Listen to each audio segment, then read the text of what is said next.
হালকা মেরেছি ভাই লাল পানি, আমি হালকা মেরেছি ভাই লাল পানি। দেখছে কিটা তার নাম দেখো।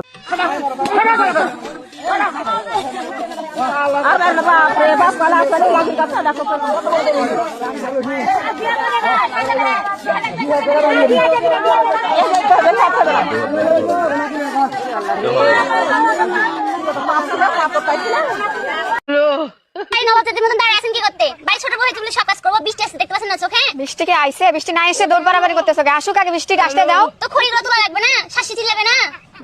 বৃষ্টি আসে না আগে দৌড় বাড়াবাড়ি। নবাবের মধ্যে শুধু গাড়ি কাছে এসে দাঁড়িয়ে কিছু বেড়ার গো বউ চলে যায় কেন জানো? কারণ এই যে এবার ঠাস ঠাস ঠাস ঠাস ঠাস ঠাস ঠাস করে মারতে পারে না, যার কারণে বউ ভাগে। ঠাস ঠাস করে মাইরা সোনার মনি রক যা আছে সব বের করে ফেলবি, তাহলে বউ আর চাইবে না। এবার আবা আমি একটা কথা কই, এক করেন না, এক করলেন। কথা হলো কি জানেন, আপনি যে এই যে ঠাস ঠাস ঠাস ঠাস মানে এই যে ভিডিওগুলো বানান, সে আপনার পয়পুলান যে আছে, ছেলে আছে যে, এগুলা আপনার ছেলে দেখে না, বাইরেলা দেখে না। আপনি যে এরকম করে ভিডিও বানান, আমাকে তো ভালো লাগে না।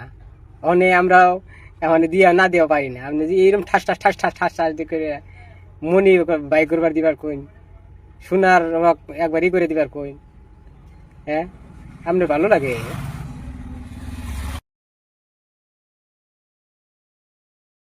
বন্ধুর আমার অনেক ইচ্ছা ছিল মরার আগে একটু মদ খাইবে গো। মদ আনতে আনতে বন্ধু চিতায় উঠে গেল, এখন মরার পর হাত কুড়িয়ে সবাই মদ ঢেলে দিল। আমরা সাপ খেতে দেখেছি, কুচা খেতে দেখেছি, তারপরে হচ্ছে ব্যাঙ খেতে দেখেছি, শুকুর খেতে দেখেছি, কুকুর পর্যন্ত খেতে দেখেছি। অনেকের দেশের জনপ্রিয় খাবার। এটা কোন দেশের জনপ্রিয় খাবার অবশ্যই আপনাদের কমেন্ট বক্সে জানিয়ে যাবেন, কারণ